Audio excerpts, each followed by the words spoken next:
Center for the Development of Evangelical Leadership has its roots in the macro environment of the late 1980s and early 1990s. Theological education was going through a great paradigm change as we began to develop broader programs for seminary students who were older. Many more women were joining us, and issues of school leadership were being discussed. In that environment, it became obvious that needs of leadership must be attended to. Most of the early events had to do with the leadership of trustees, and the Lilly Endowment became very involved in funding leadership development programs for board members.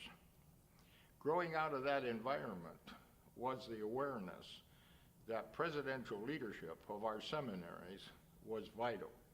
It was changing, it was needing new understandings, and the models found in the business or the corporate world were not satisfying or effective.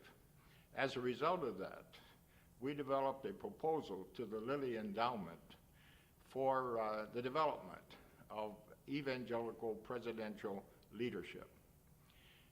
In the process of working through that proposal with our friends at the Lilly Endowment, it became very clear that a 3-year program would be effective and beneficial for all of our evangelical presidents.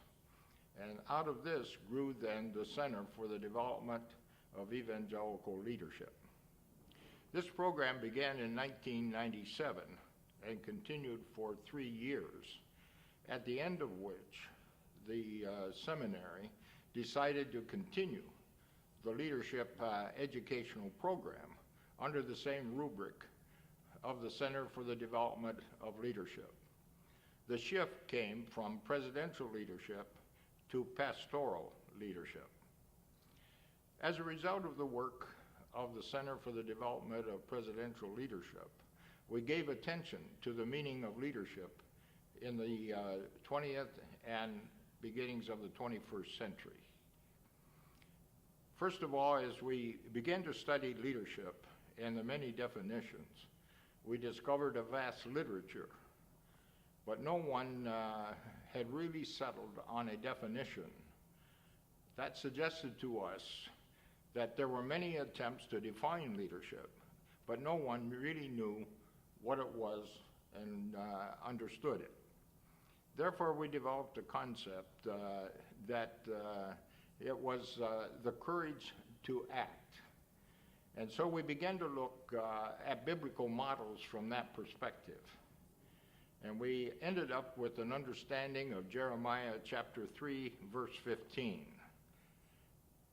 It states, "And God will give you men after my own heart, leaders after my own heart, shepherds after my own heart, who will lead you, who will feed you with understanding and with knowledge."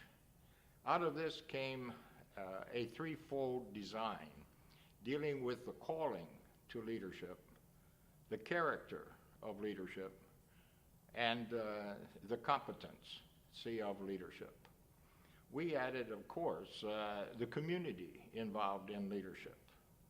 And with these 4 C's, we were able to build a program for seminary presidents so that they could have an understanding of their calling and the importance of character and the attributes that would lead to a competent leadership. Against that backdrop, we began to study various biblical models. We looked at Joseph from a standpoint of positional leadership. We looked at Moses from a standpoint of personal leadership. We looked at Moses again from the standpoint of team leadership, as found in Exodus chapter 18. Then we looked at the issue of ethical leadership, leading with the voice, or a prophetic leadership. Then we looked at visionary leadership in the life of Nehemiah. We recognized that leadership was a shared responsibility and that there were several different biblical models that we could follow and investigate. Out of this then grew 4 important metaphors: shepherd leadership, servant leadership, seer leadership, and steward leadership. And we found these metaphors very helpful to our understanding.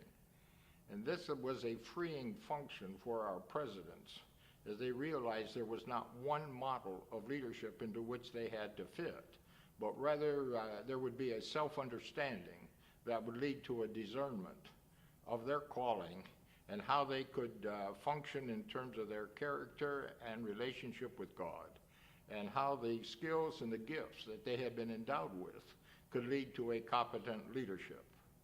So growing out of these early studies, and papers were presented along these lines, came a CD that was able to capture these past papers and become a permanent reservoir of the learnings during this 3-year period.